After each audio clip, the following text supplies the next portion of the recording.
Hola amigos, muy bienvenidos a Calidad de Vida. Hoy vamos a hablar de un tema del que nos llegan muchos comentarios, nos dicen que volvamos a tratarlo,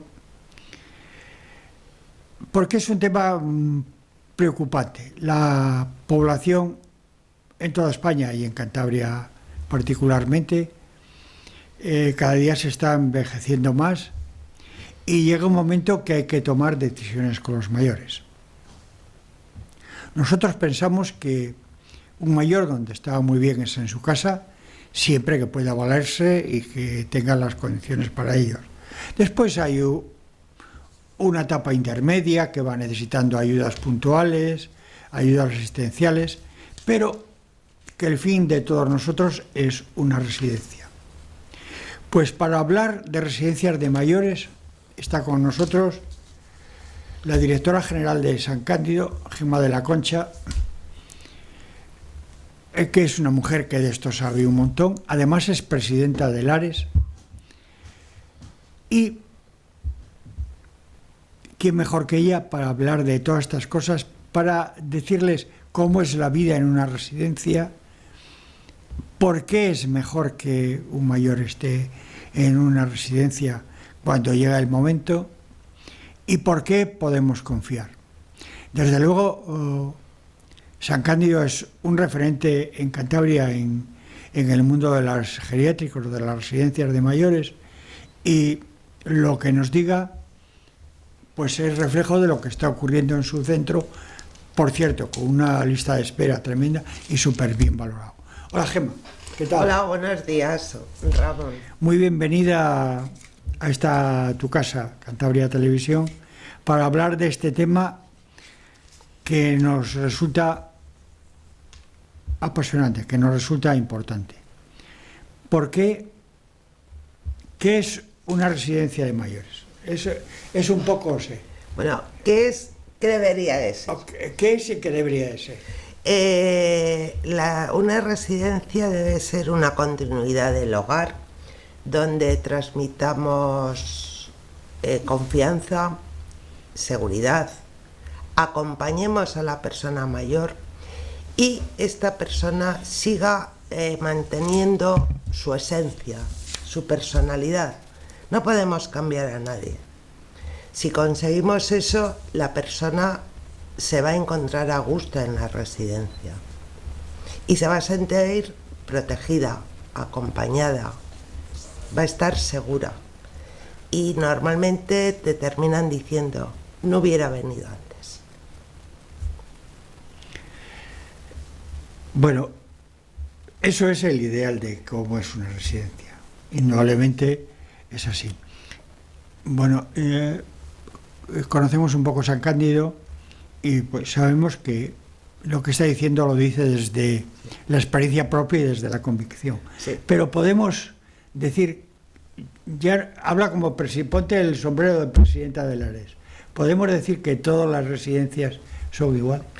Bueno, voy a hablar de Lares, que son las que más conozco. Me consta que desde Lares trabajamos para respetar la dignidad de las personas, sí, y que nuestra Lares significa casas. Y desde hace muchísimos años venimos trabajando para que sean sus casas. Hay veces que podemos hacerlo mejor, otras nos podemos desviar de la carretera, pero en general siempre nos han preocupado todas las personas que están con nosotros y que estén lo mejor posible y que se sientan como en bien. casa. Exacto. ¿Por qué no nos describes un poco cómo es la vida en una residencia? Bueno, voy a describir la que conozco, porque de las demás... No, conoces más, ¿eh? De las demás no van a hablar. Bueno, nosotros empezamos a levantar, a asear a las 8 de la mañana. Previamente, sobre las 8 menos 20, se empiezan a dar desayunos a personas muy dependientes. Y el comedor es 9, 9 y cuarto. Ahí tenemos bastante flexibilidad. Hay un grupo de personas que van al comedor, otro grupo de personas que voluntariamente deciden desayunar en su habitación, porque les gusta estar en pijama y bata, viendo la televisión, bueno. Y ahí intentamos respetar al dormilón y al menos dormilón. O sea, que hay flexibilidad. Claro. Incluso hay personas que desayunan a las 10:30 porque no les gusta levantarse antes. Bueno, el desayuno, la hora de levantarse es donde... Además hay una cosa que es evidente. No tenemos capacidad para levantar a todos a la misma hora. Tenemos 15 unidades de convivencia. La responsable de cada unidad en el cronograma dice a quién se levanta primero y a quién se levanta el último, o a quién se le ayuda, el primero o el último. Y luego, claro, hay ya situaciones particulares en las que solo se pueden levantar unas horas al día y entonces, bueno, ahí ya se va... Incluso hay gente que no se puede levantar. Muy poquitos, porque siempre intentamos que aunque sea poco tiempo se levante. A las 10:30, 11 menos cuarto empezamos talleres que pueden ser de mantenimiento cognitivo, de mantenimiento físico. Por la mañana son de esas características y pueden ser en la propia unidad de convivencia o en zonas comunes donde se hacen grupos con perfiles muy afines de las distintas unidades. Estos talleres, bueno, pues duran más o menos 1 hora y están hasta la 1:30, depende del perfil de usuarios. Las personas más dependientes en torno a la 1, digo en torno a la 1 porque las personas que requieren muchos apoyos en la alimentación, hay algunos que te pueden tardar 1 hora, entonces igual empiezas a la 1 menos cuarto. Y lo mismo en cada unidad se organiza el horario de la comida y luego los autónomos comen a la 1:30. Pues de la comida vienen aseos, bueno, todo lo que significa el aseo y descanso, que puede ser si está en la cama, puede ser si está en el sillón relax de su habitación o en un sillón relax de la sala común de su unidad. 4:15, 4:30 meriendan y a las 5 volvemos a retomar talleres que tienen los mismos objetivos por la mañana, pero suelen ser actividades más lúdicas. Estos duran hasta las 6, 6:15 y a partir de ahí, bueno, pues hasta la cena cada uno ocupa su tiempo. Sí que es cierto que esto es el horario macro. Cada uno luego decide lo que hace o no hace. O si se dedica a ver todo el día la televisión, que intentamos que no, pero tienen a leer, a pasear, bueno. Ya, y después llega la cena. Y claro, la cena es a las 8. Y con las personas más dependientes pasa lo mismo. Lo hacen primero, en algunas ocasiones en la cama porque están cansados y realizan la ingesta mejor. Bueno, eso ya es un tema profesional. Bueno, como ven, es la vida que podrían hacer en su casa. Sí, y le respetamos sus ritmos. Sí, sí. Eso siempre es importante, y adaptarnos un poco a, digamos, que las costumbres que tenía primero. Bueno, es que es fundamental cuando vienen el primer día tener una información previa de las rutinas de su casa. Sí. Porque los primeros días vas a intentar funcionar con esas rutinas. Tú no puede venir una persona nueva que se ducha 3 días a la semana y tú empezar a 7. Porque no te lo va a aceptar y te va a provocar rechazo. Si odias las alubias y el primer día le pones alubias, mal vamos. O si para dormir le das seguridad tener en su mesita un paquete de Kleenex o un pañuelo, el móvil, pongámoselo. Bueno, está explicando Gemma que la residencia tiene que, de alguna forma, tiene que conocer las costumbres del residente y adaptarse un poco a él. Exacto, exacto. Y eso es común en las residencias, Gemma, de Lares. Ya no vamos a meternos. Ahí me coges, Ramón, porque yo no sé cómo, yo sé cómo lo hacemos nosotros. Me imagino que sí, porque si tú lo que intentas es que la persona se sienta como en su casa, tienes que respetar alguna de las rutinas que tienen en su casa. Yo creo, el 100% igual no podemos. Eso no lo tengo tan claro, pero bueno, no hablo de ese cambio, hablo de generalizando.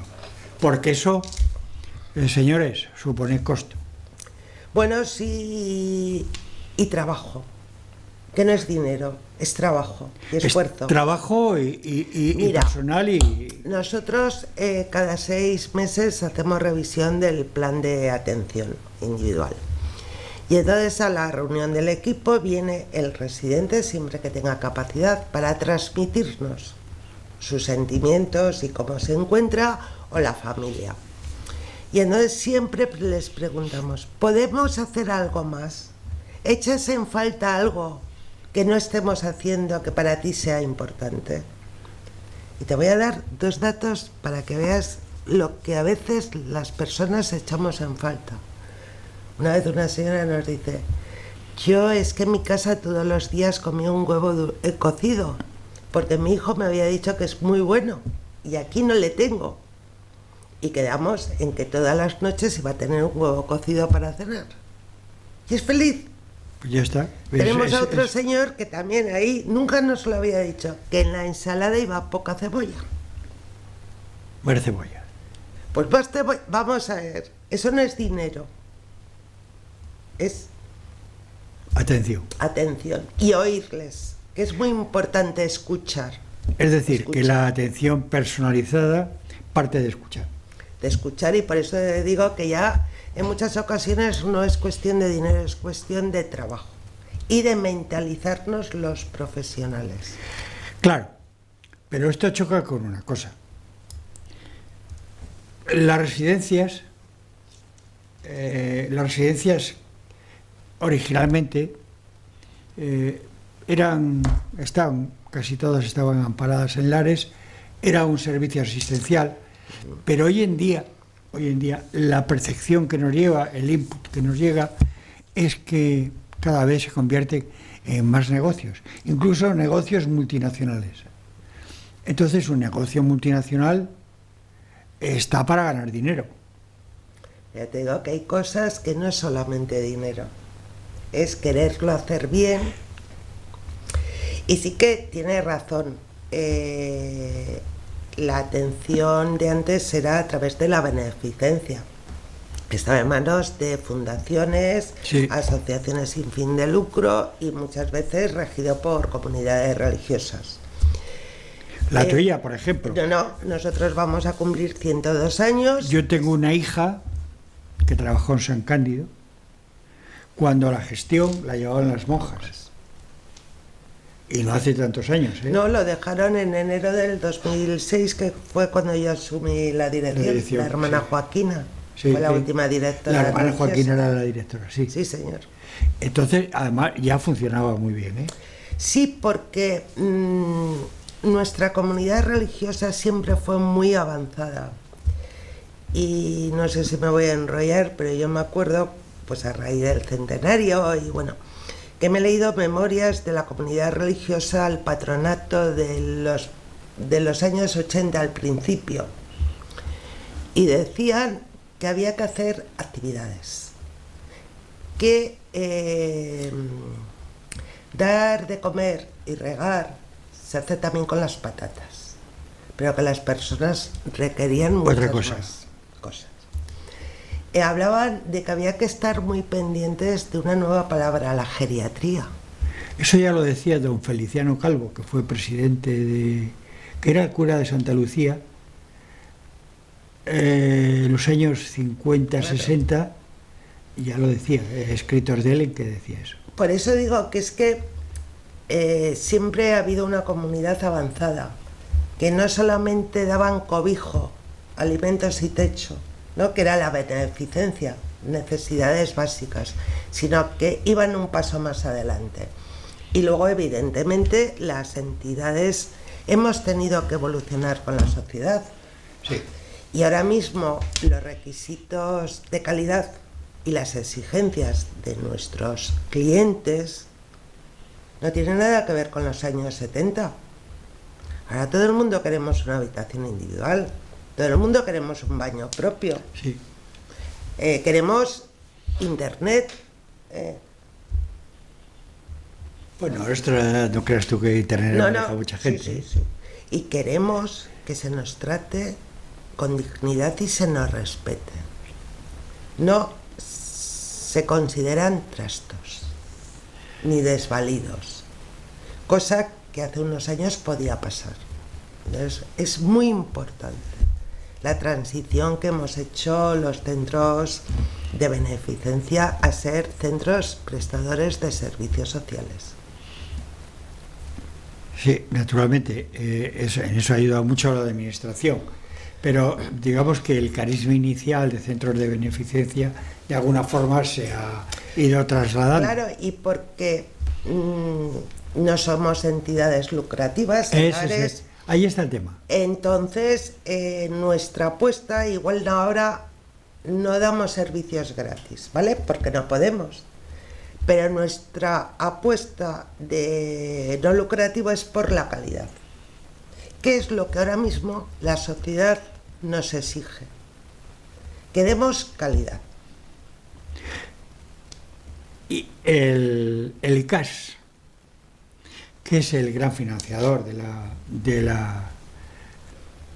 de la asistencia, ¿tiene claro esto?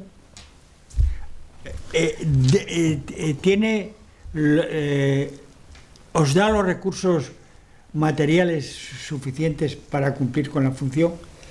Vamos a ver, esta es una larga lucha. Los recursos, a mi parecer, son insuficientes. Desde el año 2012, que se suspendió la posibilidad de incremento anual de IPCs en los precios plaza de los conciertos, se nos han subido los costes de mantenimiento, excepto personal, 2-3 veces el IPC de un año, con lo cual se ha acumulado un déficit de financiación importante. Y por otro lado, en el personal nos pasaba lo mismo, que no nos subía según el convenio. Eso se solucionó, yo creo que fue en el 21 o 22, con Ana Belén Álvarez como consejera. Bueno, estupenda consejera, por cierto. Consiguió un pacto en el Parlamento de Cantabria, sí, donde automáticamente lo que sube el convenio o los costes laborales se trasladan al precio plaza. Dicho esto, yo creo, y todo el sector lo tenemos claro, que se necesita un pacto por la dependencia. Que se sienten todos los partidos políticos de Cantabria, lleguen a acuerdos consensuados con el sector y que no haya cambios cada 4 años. Porque los cambios se producen aunque esté el mismo partido político en el gobierno, continúen. Entonces, que haya una carretera trazada, un plan de futuro y donde todos sabemos las reglas de juego. Que estás diciendo que la sensibilidad social no sea especulativa, que sea que haya un patrón. Y que no tengamos vaivenes. Es que lo que no puede ser que hayamos tenido cambio, igual me falla alguna fecha, pero cambio normativo en el 19, en el 20, en el 21, en el 23 y ahora se esté preparando otro. Igual he puesto alguno de más, pero 3-4 cambios ha habido. No puede ser.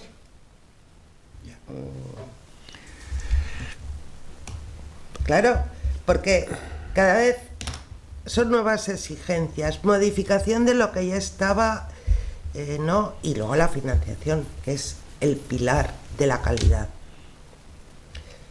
Si no tenemos financiación, hombre, voy a poner un ejemplo y me voy a pasar de lo que nos pagan porque la cantidad exacta igual no la digo bien. Nos pagan en torno a 4,5 euros al día por desayuno, comida, merienda, cena y recena a los que lo necesitan. No sé si es poco o mucho, yo tengo mi opinión. Yo ya te digo que es muy poco. Pero los que nos están escuchando, que piensen si pueden comer en su casa con ese dinero. No es lo mismo comer uno que tal. Ya, pero así todo, aunque hagas economía de escala, Madrid está pagando 12 euros con personal.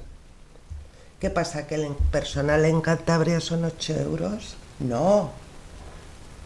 Porque en personal de atención indirecta, es decir, lavandería, cocina, limpieza, recepción, mantenimiento administrativo, todo lo que no son de atención directa, nos financian 350 horas a la semana por cada 100 residentes. Más o menos 5 trabajadores y medio. El ratio es 5 trabajadores. Sí, pero para todos esos servicios, para hacer la comida, para la lavandería, por cada 100. 350 horas. Hace no mucho salió que el CAT de Laredo, para esas mismas funciones, tenía 1.400 horas. Salió publicado en prensa y nadie lo desmintió. Entre 350 y 1.400 puede haber un punto intermedio. Unos estamos muy mal financiados, los otros están bien financiados y tenemos ese abismo. Bueno, lo dejo ahí. O está sobredimensionado. Ya, pero igual lo de 350... Es que en la cocina para 100 personas tienes que tener mínimo 2, mínimo. En lavandería... 2 personas hacen la comida de 100 personas. No, bueno, digo mínimo. En lavandería tendrás por lo menos otra, ¿no? Ya vamos 3. Para limpiar 100 plazas, igual necesitas 2 de limpieza, igual, mínimo. Y ya estamos en los 5. Y apurando. Que no llega. Y es lo que nos están pagando. Es decir, el ICAS está pagando por las plazas que tiene concertadas con las residencias una cantidad que está en función del número de personas que tienen que asistir. Y además hay unos indirectos que son los que has explicado, y la comida. Actualmente nos está pagando 73,49 euros al día por residente concertado. Y ahí está incluido todo, personal, directo e indirecto, todo. Suministros, alimentación, todo. Entonces yo hago una reflexión. Si tú mañana te vas a un hostal, ¿cuánto te cuesta solamente el alojamiento? Un hostal, no estoy hablando. ¿60 euros? No creo que vaya. Bueno, sin personal. Te hacen la cama, te lo limpian. Y por una persona mayor, que en muchos casos requieren alta intensidad de cuidados, 24 horas al día con todo, nos pagan 73,49. Ya, pero estás incluyendo comida. Todo. Y el personal. Que las personas piensen si es suficiente. ¿Cómo estamos? Bueno, claramente si me preguntas a mí te diría que no. Pero hay una cosa que nos va a ayudar mucho a comprender. ¿Cómo estamos en relación a otras comunidades? Porque ahí habrá un ratio. ¿Sabes lo que pasa? Yo tengo cifras de eso. Cantabria está como la quinta, sexta, no tengo el dato, le tengo en el móvil, bueno. Pero el problema es que en cada comunidad hay unos requisitos de funcionamiento distintos. Entonces al final terminamos comparando peras y manzanas. Ya. Claro, si te comparas con el País Vasco, claro, no tenemos nada. Pagan 100 y pico euros al día. Sí. Madrid también está pagando más, bueno. Pero yo lo que no sé exactamente es los requisitos que luego piden de ratios de personal. Por ejemplo, Cantabria tenemos algo que a mi parecer es muy bueno, que no nos exigen una ratio cerrada de profesionales. Aquí no es obligatorio tener personal sanitario, ni nos exigen un número de titulados. Y tú decides la configuración de esos titulados de tu en equipo, tu centro. Sí. En otras comunidades lo tienes ya reglamentado. tienes que tener X horas de enfermería, X horas de fisioterapeuta, bueno. Eso nos da mucha libertad para diseñar tu centro. Pues sí, para diseñar la plantilla es cierto que sí te da, pero en términos económicos es, digamos, es más o menos igual, porque es quitar de un sitio y poner en otro. Por eso, sí, pero lo que estoy diciendo es que debemos estar eso, en los quintos o así, no lo sé exactamente, pero que a veces la comparación no es solamente el precio, sino los requisitos. Ya. Pero yo no lo sé, de esto no sé nada. Tú puedes decir desde tu experiencia y desde tus contactos, porque tú a través de Lares tienes contactos con todas las comunidades, más o menos, no creo que haya grandes diferencias. Sí, había comunidades en torno a 50 euros al día. Joder. Es que no tengo el dato aquí. Pero también es cierto, vamos a ver, que son las dos Españas. Estamos hablando de la calidad de vida de los mayores. Ya, pero en el norte sí. Siempre ha habido mejor calidad de vida. Sí. Y siempre ha habido mejores servicios. Sí. Y es la realidad. Entonces, el País Vasco, Cantabria... Asturias este año ha pegado un subidón porque también estaba en 40 y tantas euros día. Lo que pasa es que Asturias tiene muchísimas plazas propias de residencia del gobierno asturiano. Sí. Salvando... Y luego Extremadura, claro, siempre han ido de rebufo. Y entonces, y también porque en Cantabria, aunque parezca que no, hemos sido reivindicativos. Las entidades prestadoras de servicios. Sí, la presidenta de Lares ya dio fue que es peleona. Entonces, pero a lo largo del tiempo. Entonces eso te hace no tener miedo. Porque mira, yo cuando estoy en Lares, y claro, en Cantabria cuando empezó la acreditación año 2008, me parece 2008-2009, todas las entidades de Lares nos acreditamos. Todas trabajamos por tener ISO y tener calidad y cumplir todos los requisitos de la normativa. Sí. Con el esfuerzo que nos puso. En otras comunidades están sin acreditar. No pueden optar a plazas concertadas. Siguen viviendo de la beneficencia muchas de las plazas. Ya. Y claro, eso es muy complicado. Y Cantabria, todas las entidades Lares, menos una, que es muy pequeñita, apostaron por tener plazas concertadas y privadas. Y combinar. ¿No hay una normativa nacional del Ministerio de Inclusión Social? Vamos a ver las comunidades. Que tendría que aglutinar. Hay una normativa con unos objetivos de ratios y demás, pero la competencia normativa es de las comunidades autonómicas. Ya, pero no hay un digamos que un mínimo que el Estado diga, bueno, de aquí no. Bueno, es lo que te digo, los criterios que tiene el Ministerio, pero bueno, tampoco se meten mucho si los cumplen o no, porque ellos tampoco pagan lo que estaba acordado en el... Claro, porque... la ley de la dependencia, que era 50% financiación nacional y el otro 50% usuario comunidad autónoma. Y prácticamente la administración debe estar pagando entre el 30%, la nacional. Y bueno, pero eso sería la comunidad autónoma la que de alguna que forma... pegarse, claro, para que Madrid pague más. Pues bueno, claro, que hay una cuestión que lo que nos estás diciendo inevitablemente nos lleva. Los mecanismos de control que establece la administración para que se garantice el buen empleo de sus dineros, es decir, la calidad de vida de los residentes, ¿es efectivo? ¿Funciona bien? Hay un servicio de inspección que funciona.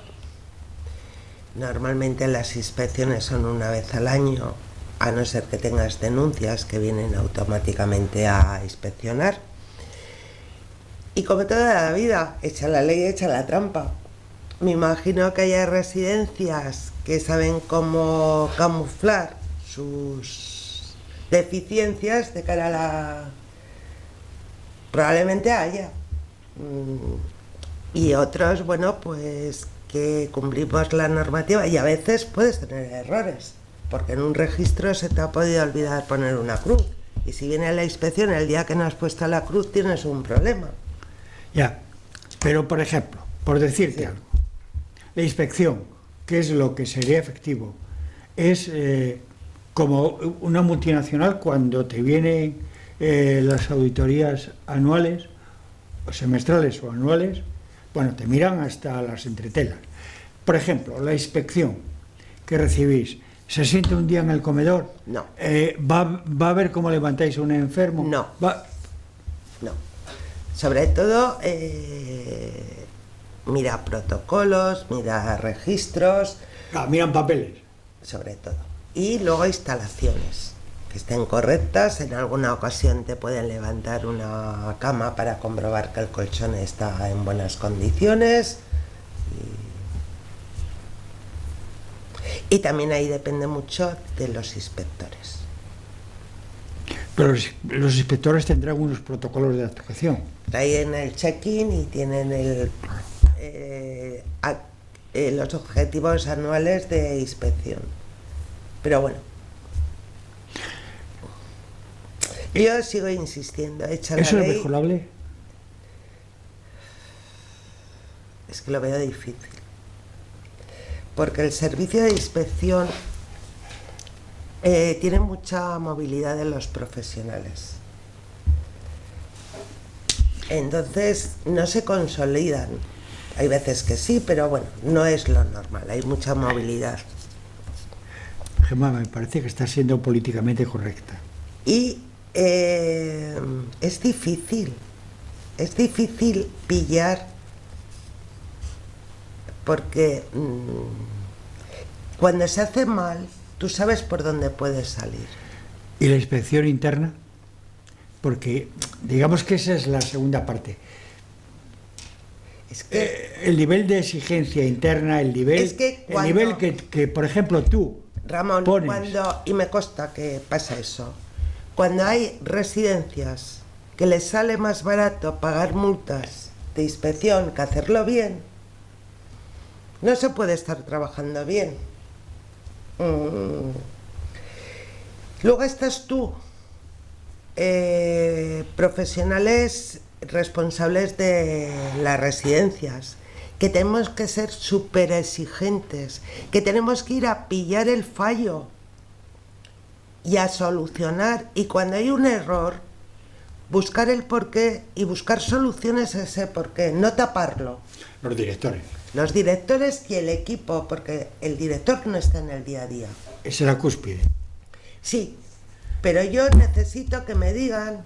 Pero tú tienes que exigir al que tiene debajo Claro, y yo el otro al necesito otro, que al me otro. digan Es una cadena. si la comida va bien o no va bien. Y Tienes por que eso ir hay un día a comer. o hay personas que todos los días la prueban.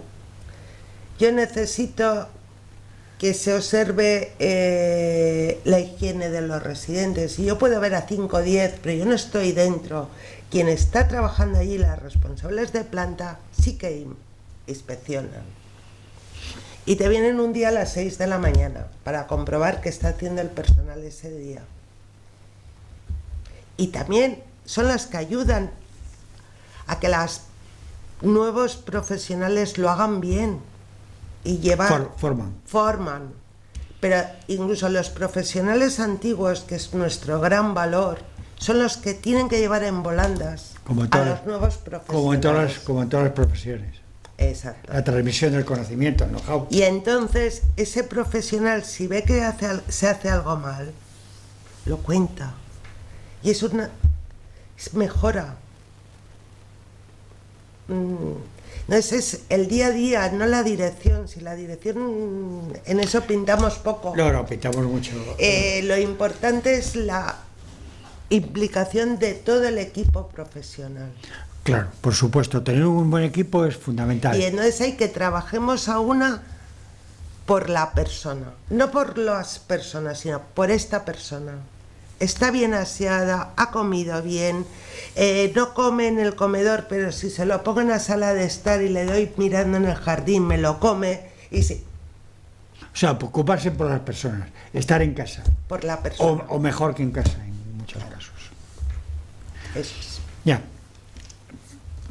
Esto me lleva a otra cuestión, que has hecho alusión a ella, la formación.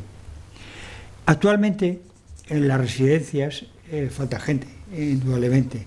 No hay profesionales. La gente de atención geriátrica se va a los hospitales, se va a otros sitios.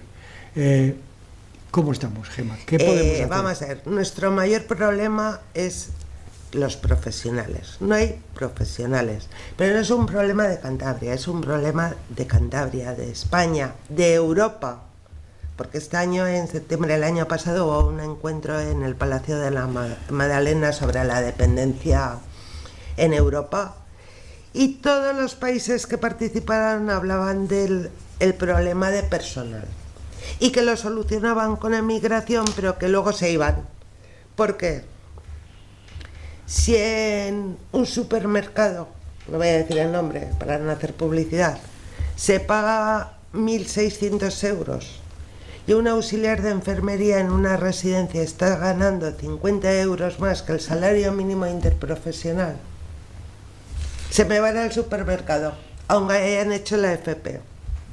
Sí. Y les guste mucho el sector, porque hay que comer. Entonces, tenemos un mal convenio, pero la culpa del mal convenio no es de las empresas, es de nuestros clientes. Y nuestro mayor cliente es la administración a nivel de España. Sí. Las plazas concertadas. Claro.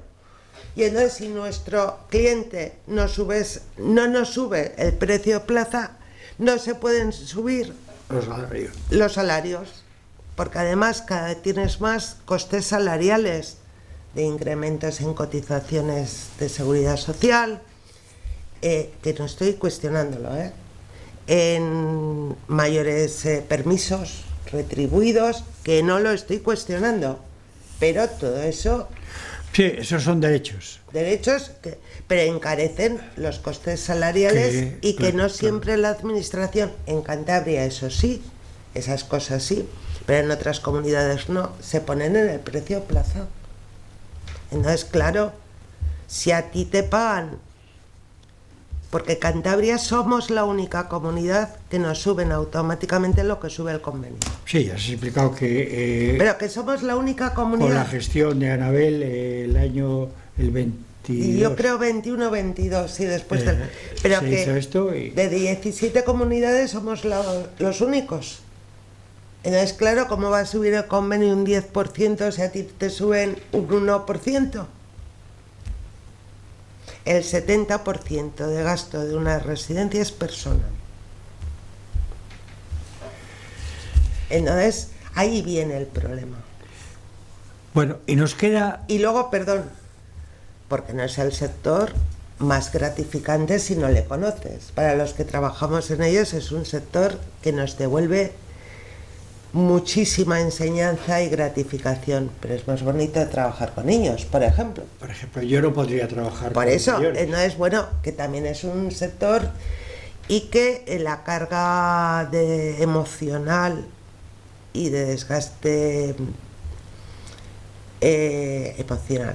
Hay que tener vocación y una madre. Es muy importante porque tú trabajas con personas que necesitan apoyos y que eres su punto de referencia. Sí, y cuando se encuentran mal te lloran, y cuando se muere el hijo te vienen a llorar a ti, y si les duele te lo cuentan a ti, y tú tienes que ayudar.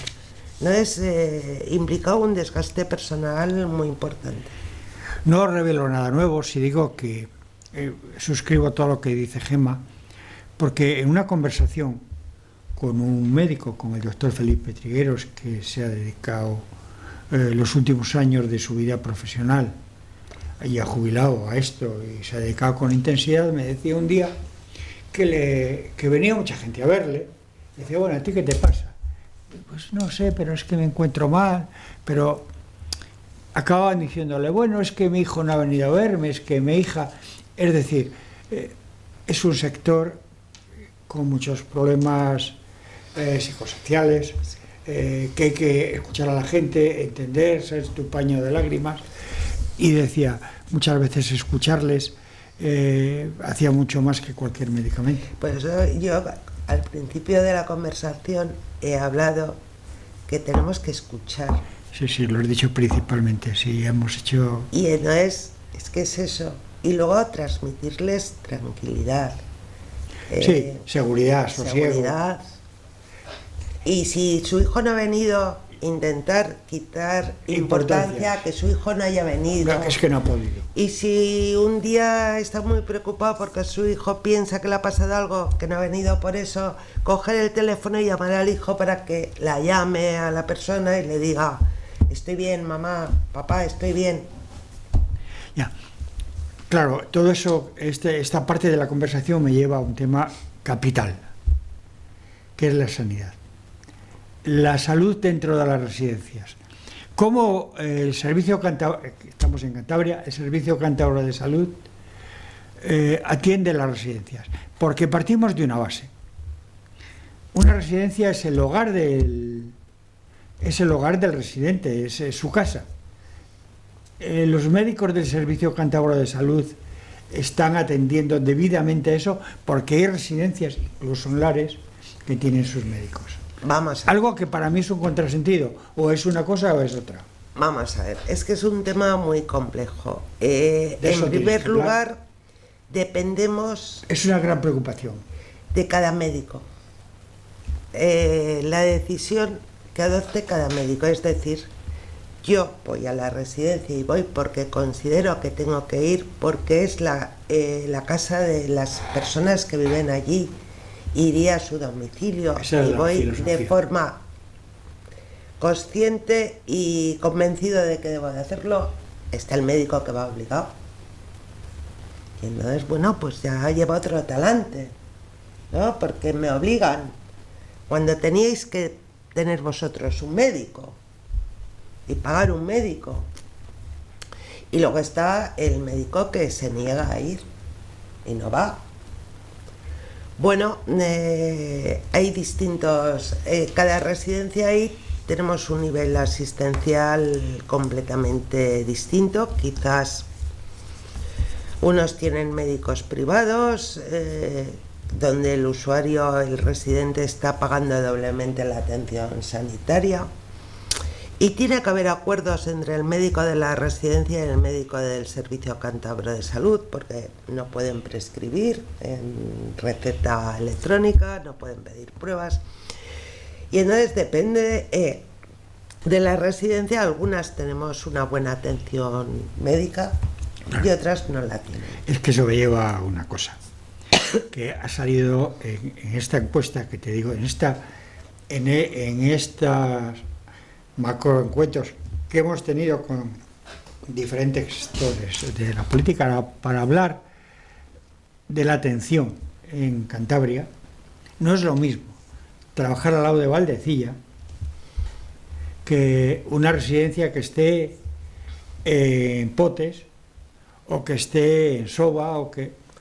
Pero Potes, por ejemplo, por lo menos las últimas conversaciones que yo he tenido, la residencia de Potes de Lares tenía buena atención. Pero bueno, la atención hospitalaria ya... Ah, bueno, eso es otra cosa. Es que Valdecilla es una realidad sanitaria y todo lo demás es otra, ¿eh? O sea, no tiene nada que ver. En Cantabria, una de las cosas que ha quedado manifiesto en salud, que tenemos un hospital de referencia que funciona estupendamente bien, y por todo lo demás que es mejorable. Vamos a dejarlo ahí, mejorable. Esa ha sido una cosa que se ha dicho en contexto, como se ha dicho. Bueno, la Guardia Civil, que ocupa el 80% del territorio de Cantabria, la Guardia Civil funciona muy bien, pero si no tienes recursos materiales y un guardia civil te tarda en venir 2 horas, pues lo hemos jodido, porque están cerrando cuarteles, están Claro, cerrando... Ramón, pero mira, nos encontramos con un problema de falta de profesionales. Es un problema... O de falta de recursos. No. Es un problema que se veía venir hace mucho tiempo. Los médicos tenían una edad... el incremento de plazas de atención primaria en el hospital del Servicio Cántabro de Salud, la gente, hay promociones que se jubilan todos juntos. ¿Hemos previsto de dónde vamos a sacar esos profesionales? No. Igual porque formar un médico se tarda 9, 10 años, ¿eh? No es algo que haces así y dices, tengo el médico. Entonces, igual hace 20 años España se tenía que haber planteado que necesitamos médicos. Pero es que no hace... Ahora hemos visto el problema. ¿Tú crees que están haciendo algo? No. Enfermería nos pasa lo mismo, no hay enfermería. No se puede contratar porque no hay. ¿Se ha hecho algo para que haya más profesionales? Auxiliares de enfermería nos pasa lo mismo. No hay. Y así, porque también es cierto que a veces los colegios profesionales intentamos que haya limitaciones para que no decaiga tu interés laboral y tener unas mejores condiciones. Si hay pocos, consigues mejores condiciones laborales que si hay muchos, ¿no? Yo me acuerdo, pues de hace muchos años, nosotros tenemos una enfermera que se iba a Islandia porque había paro en España y no encontraba trabajo ni servicio. La contratamos nosotros y todavía sigue. Pero se iba ya para Islandia porque no encontraba trabajo. Y ahora sí, falta por todas partes. Y ahora falta. ¿Qué pasó? Se cerró el número de profesionales que salían cada año en las promociones. Entonces, es que a veces el problema de hoy, aparte de dedicar recursos, pagar más, menos, es que no lo hemos planificado. Ya, pero los recursos creo que son es fundamental. Básicos. Fundamental. Y, por ejemplo, incidiendo en el tema médico, estamos diciendo que hay un modelo de asistencia en las residencias, que si partimos de la base de que la residencia es la casa del residente, tiene que tener un médico como el que tenemos todos. En las mismas condiciones. En las mismas.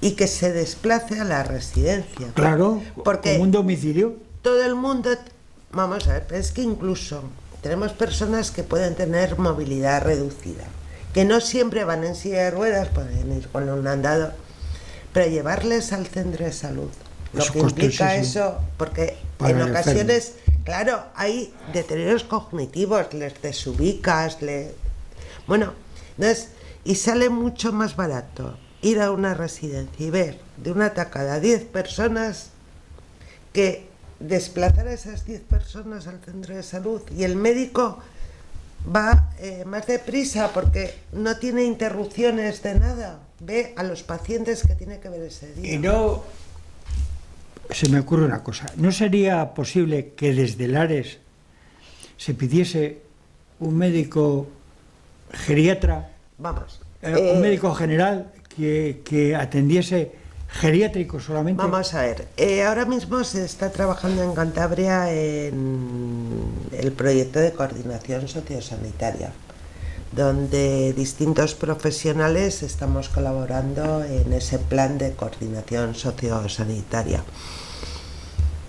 Bueno, vamos a ver si conseguimos tener protocolos, cauces de comunicación formales, y todos nos lo ¿Y todo el veamos. mundo es receptivo? Bueno, ahí estamos colaborando desde... Por ejemplo, con la Consejería de Salud. Están los profesionales ahí implicados, tanto desde la Consejería como médicos, enfermería, trabajadores sociales del ámbito social, de residencias también estamos representados. la Consejería de Servicios Sociales también, dependencia y soledad no deseada. Bueno, que sí que estamos en esa línea. A ver a dónde llegamos, porque la coordinación sociosanitaria es un problema endémico, yo lo conozco y es un problema grave, de siempre. Importante. Por eso digo que dependemos de las personas y de lo que... Yo no desvelo nada que no hayan oído ustedes. Aquí ha estado gente de Padre Meni hablando de la psicogeriatría. Ellos tienen... Ay, perdona. En relación con lo que me decías de antes de un geriatra para residencias, sí. Hay un equipo en Liencres, sí, de un geriatra y un psiquiatra, que es el equipo de atención psicogeriátrica de Liencres, que se desplazan a las residencias y nos prestan apoyo. Lo que no te sé decir qué ámbito de actuación comarcal tiene. Valdecilla. No, bueno, no lo sé. No lo sé. Yo casi no, y es un no lo puedo asegurar, que nos funciona muy lo doy bien. por hecho. Pero ¿tú crees que funciona muy bien? Mira, aquí han estado médicos. Digo, ese equipo, ¿eh? Sí, sí, esas personas. Eso. Aquí han estado médicos, psiquiatras y psicogeriatras y psicólogos de Padre Meni que se ocupan de estas cosas, que de las residencias cuando alguien no puede ir le derivan allí y tal. Bueno, la psicogeriatría tiene que avanzar. Han hablado, no es por nada, pues, de vuestro hospital, que bueno, que en ese aspecto funciona muy bien, pero que otros sitios es bueno, demencial. Entonces, no podemos hacer algo entre todos, no tiene que haber una normativa. Desde el Ares no tendrías que impulsar esto. Vamos a ver, es que la atención a las personas con deterioros cognitivos, psicogeriatría, pero no psiquiátricos. Vamos a dejarlo... Es que ocurren las dos cosas. No. Hay patologías psiquiátricas duras y puras, eso ya. Y hay psicogeriatría de personas mayores que tienen alteraciones de conductas, que tienen una serie de patologías que producen esas situaciones, pero no son psiquiátricos previamente, ¿eh? Vamos a dejarlo. Ahí se requiere muchísima formación de los profesionales que intervienen, muchísima. Se necesita buscar ambientes que les dé tranquilidad, que les permita la movilidad, el cambio de situaciones, relajados, ambientes relajados, sin ruidos, sin... Bueno, es un tema muy complejo. San Cándido tiene unidades de atención especializada, sin ser autorizadas como psicogeriatría, porque no queremos ese concepto, desde el año 2007, y es formación continua y aprendizaje continuo y atención al anciano, al mayor, y requieren mayor ratio de personal, es que es muy complejo. Entonces, claro, yo entiendo que hay residencias que no están preparados para atender ese tipo de situaciones. Por cierto, la lista de espera de San Cándido sigue creciendo. Sí, por suerte para nosotros sí. Debemos de estar en torno a 17, 18 meses. Y también es muy satisfactorio que las mayores listas de espera son de Lares. Sí. Con motivo de la pandemia bajó el tiempo de espera en general. Bueno, no, con motivo de la pandemia no, porque prohibieron en el 2020 la elección de centro. Pero hubo un momento en que se fueron vaciando residencias. Sí. En general. Sí. No, ya sé que el caso tuyo no. No, en general es atípico. las personas tenían miedo de ir a residentes. Claro. Por contagios. Una vez he superado la parte más fuerte de la pandemia. Bueno, y además es que hubo situaciones insólitas. Durante la pandemia estuvimos en tu residencia, tuvimos una conversación en el jardín muy bonita y estuvo muy bien. Pero estuvimos en residencias que era angustioso entrar.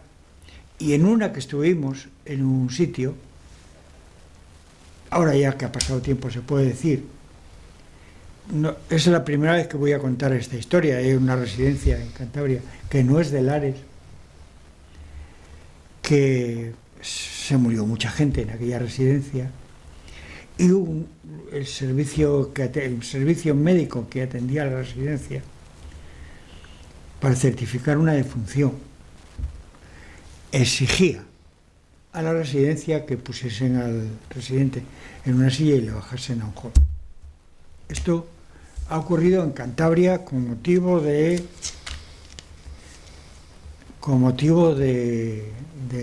COVID. Bueno, me parece esto... Mira, nosotros en San Cándido hubo 2 médicos del centro de salud que veían a todos los residentes que necesitaban atención médica, a todos. En su sitio. En su sitio. No sé, también hay eso. Y otros que diagnosticaban y recetaban desde recepción. Por eso es lo que yo antes te decía, depende de las personas. Ya, pero, Gemma, tenemos que abogar porque haya un protocolo, claro, pero, y decírselo al consejero de salud. Mira, que no hay que ser tan suficiente, hay que estar más en las cosas. ¿te quieres reír? Octubre del... no sé si debo de contarlo, pero bueno. Octubre del 2020. Tuvimos un caso positivo. Entonces había firmado un protocolo entre Sanidad y Servicios Sociales, Ana Belén y el consejero que estaba en donde es de salud, que en 24 horas un médico del Servicio Cántabro de Salud tenía que ver al residente positivo. Viene enfermera y me dice que el médico se niega a verle, porque estaba en la residencia. Pero, ¿y le habéis dicho lo del protocolo? Me dice, sí, pero... Digo, bueno, voy. Digo, mira, es que tenemos un protocolo firmado por los 2 consejeros que dicen esto. Tráemele. No te preocupes, que ahora mismo te le traigo. Le llevo.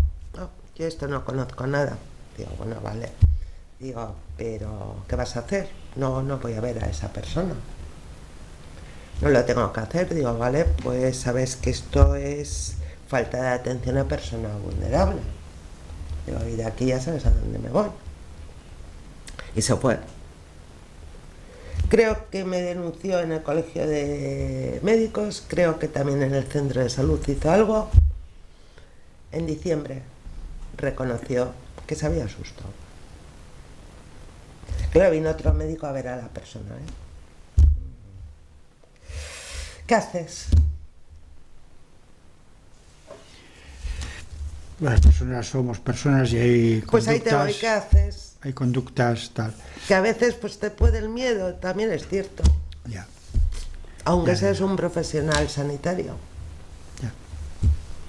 Ya. Lamentablemente es así. Pero eso te puede pasar en tu casa, ¿eh? Sí, claro, también. Y en el centro de salud. Sí, también. Por eso digo... Y en el hospital. Por eso digo que dependemos de las personas como en casi todo de la vida. Sí, seguro. Bueno, Gemma, pues ya estamos muy sobrepasados de tiempo. Ha sido un placer charlar contigo y nos gustaría, para poner el punto final a este encuentro, del que te propongo que sigan otros más adelante, muchos más monográficos, porque esto es un tema que tendremos que seguir abordando para ver si entre todos somos capaces de mejorar todo, que haya más recursos humanos demandándoles y más recursos materiales, también poniendo el dedo en la llaga. porque hay temas que solo hemos hablado tangencialmente, por ejemplo, la alimentación. La alimentación. Lo que has dicho que daban aproximadamente 4 o 50 euros de alimentación al día. ¿Quién puede dar de comer por 4 o 50 euros y tener beneficios? Pues yo creo que nadie. De eso habrá que hablar con más profundidad. Pero ¿cuál es el futuro de las residencias? Pues las residencias son y van a seguir siendo necesarias. Está claro que tenemos que apostar por seguir adaptándonos a lo que la sociedad actual requiere, y tenemos que apostar por la calidad, la formación y el no ser el coco, lo voy a decir así como coco. Los mensajes que llegan a la sociedad es de atención en casa, a veces... Siempre que se pueda. No, porque ahora nos estamos planteando retrasar o no ir a las residencias con mayor atención domiciliaria en casa. La atención domiciliaria llega hasta donde llega. Llega hasta donde llega y en general... Claro, es que ese es el problema. Pero a la vez lo que consigues con esos mensajes es crear sentimientos de culpabilidad hacia los cuidadores informales, hacia la familia, que son los que tienen que estar en las horas que no hay profesionales cuando están en su casa. Y acaban en situaciones médicas difíciles, acaban rompiéndose unidades familiares, hay claudicación, y no podemos mandar ese mensaje. Es cierto que venimos de una cultura de los cuidados en casa, donde a los asilos, como decíamos antes, solo iban los pobres y los que no tenían familia, pero ahora no. Sí, el paradigma ha cambiado. Entonces hay que seguir apostando por la calidad y porque la sociedad exijamos que haya unos buenos servicios. Y si a mí me mandan a una residencia que no me gusta, no voy y exijo que quiero ir a otra. No me conformo porque tengo la plaza concertada y voy donde no quiero ir, que es el único sitio donde queda plaza. ¿Y no crees? Respetar esa decisión personal de dónde quieres ir, igual que eliges dónde te tomas un café. Sí, ¿y no crees que la administración tendría mucho que hacer en base a asegurar la calidad asistencial en esas asociaciones, en esas residencias? Porque actualmente nos llega que hay mucha gente que a muchas residencias no quiere ir, porque son residencias, y lo digo con todo respeto, porque puede ser así, no las estoy demonizando, pero de residencias que están hechas solamente para ganar dinero, y el dinero se gana. Claro, que es legítimo, en cierto modo, pero tienen que cumplir unos mínimos y la administración garantizarlo. Si yo no cuestiono que se gane dinero. ¿Cuánto dinero ha ganado San Cándido este año, Gemma? Muy poquito, un 1%. Si llegamos. Si yo soy el presidente del patronato, te he hecho. Pero yo creo que lo que tenemos que exigir todos son servicios de calidad. Y... respeto. Por eso, servicios de calidad. Igual que nos preocupamos de tener una buena sanidad y salimos a la calle, de tener una buena educación para nuestros niños, porque son el futuro, nos preocupemos de tener unos buenos servicios sociales para la dependencia, para las personas en situación de dependencia. Incluso digo más, para los que todavía no son dependientes y hoy en día optan por irse a una residencia para, como nos dice alguno, hacer los últimos años de mi vida lo que me dé la gana y no hacer nada. Claro que sí, eso es. Por eso habría que abogar. Claro, el papel de la salud es muy importante y tener garantizada una asistencia sanitaria adecuada en las mismas condiciones que si estuvieses en casa, que es tu casa, es por lo que hay que luchar. Evidentemente.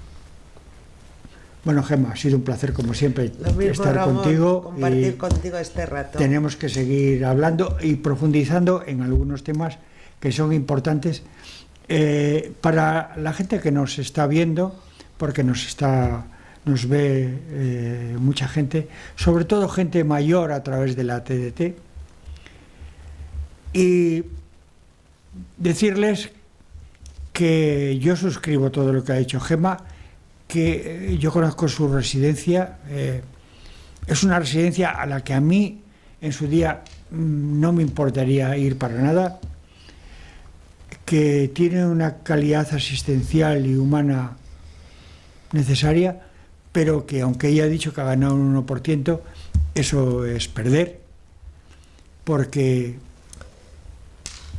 en definitiva lo que se hace es el beneficio que se podría tener, reinvertirlo en los mayores, en dar una mayor calidad asistencial. Ramón, ¿sabes cuál ha sido nuestro mayor beneficio en el excedente? Ver la satisfacción de las personas, claro, la mayoría de las personas que viven allí, y la tranquilidad que te transmiten las familias que tienen. El reconocimiento. La lista de espera lo dice. Entonces, con eso es que es nuestro mayor excedente, nuestra mayor satisfacción, que las personas te digan: soy feliz. Sí, estoy bien. Estoy bien, soy feliz. No necesito nada más. Bueno, Gemma, desde aquí yo nos volvemos te voy a pedir una plaza, ¿eh? No, déjalo, el momento. Déjalo. A ver si me ayudas un poco. Déjalo. Un placer. Lo mismo, Ramón. Gracias, guapa. Gracias a vosotros. Hasta luego.